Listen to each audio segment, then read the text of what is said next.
dans cette période de notre histoire, c'est-à-dire de la résistance, de la libération, on s'est beaucoup intéressé aux héros, c'est aux personnages centraux de l'histoire, et très peu aux impacts psychiques de cet événement sur les enfants. Dans le personnage central, bon, c'est vrai qu'il est double, hein, il y a ce grand-père, le lion des Landes, mais le personnage central, c'est cette mère,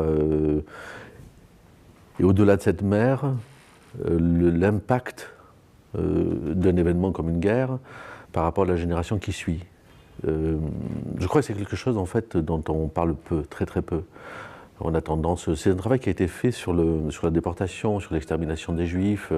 Il y a eu très peu de choses qui ont été faites en fait d'une certaine manière sur les enfants de héros, hein, des personnages célèbres. J'avais fait un premier travail, c'était un peu concomitant, avec des enfants, de personnages illustres, comme on dit, hein, la petite fille de Gabriel Péry, la petite fille de Pierre Sémar, la fille de Jacques Decour, grand écrivain par ailleurs.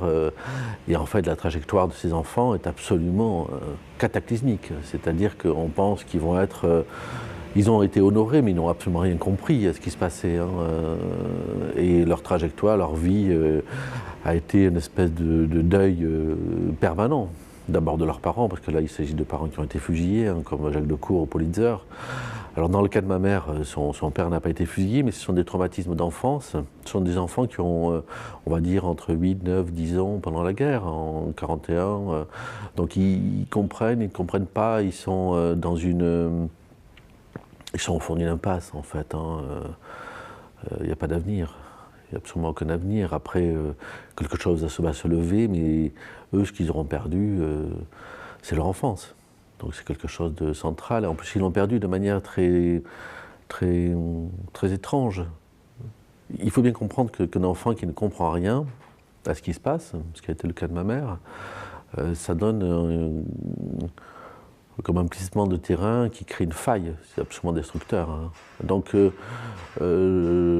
je parle de ma mère, mais j'ai rencontré beaucoup de gens. Je vois beaucoup de gens très simples, très modestes. Les histoires qu'ils me racontent sont absolument ahurissantes. Ahurissantes. C'est des enfants de cette période-là. C'est fantastique. Fantastique. Alors pour le coup, c'est pas un roman. C'est voilà, on peut faire voilà, une série. Ce que je ne ferai pas, mais on a du mal à comprendre, à envisager qu'en 1940, la France n'existe plus, un pays disparaît. Et en même temps que ce pays disparaît, ce qui disparaît, c'est le passé et le futur. Voilà. Donc ce sont des enfants qui n'ont ni passé ni futur. Alors le paysage des Landes, moi c'est le paysage de mon enfance, mais c'est vrai que vous avez raison, c'est un paysage... ça, pour le coup, c'est un écrivain que j'ai senti le caractère central de ce paysage. J'en avais discuté avec Bernard Lubat et avec Mancier. Hein, Mancier, qui est le grand écrivain des Landes. Hein. Mais je n'avais pas aperçu à ce point. Et c'est vrai que c'est en l'écrivant, et curieusement en travaillant sur des archives départementales, sur des descriptions extrêmement simples, très techniques, sur cet incendie des Landes de 1943, qui a un côté faulknerien, quoi. C'est-à-dire, on n'est pas de biais sauvage. Il y a quelque chose. Je ne suis pas Faulkner, hein. Mais il y a quelque chose comme ça de fantastique. C'est un paysage de fou.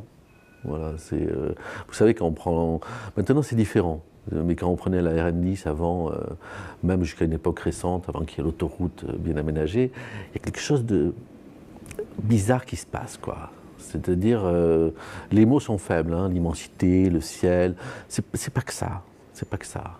Il y a un pli de labyrinthe qui touche à une forme de folie. Voilà. Il y a quelque chose qui s'est passé dans ce paysage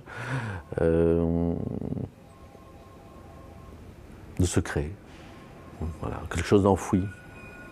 Alors, est-ce que c'est les marécages qui étaient avant? Est-ce que c'est quelque chose de...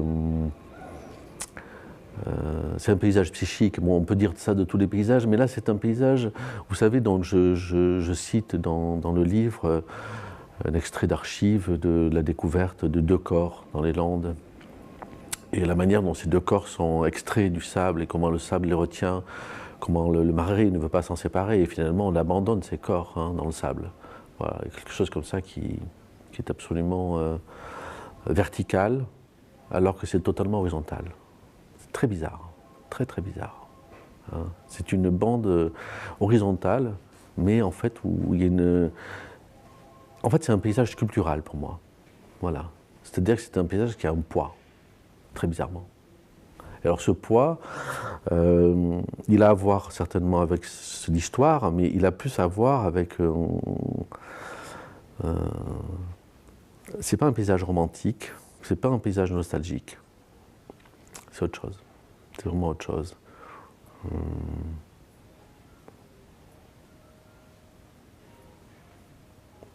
C'est pas les souvenirs, hein, c'est pas Rosebud, c'est pas ça. Il y a quelque chose de l'engloutissement. Voilà.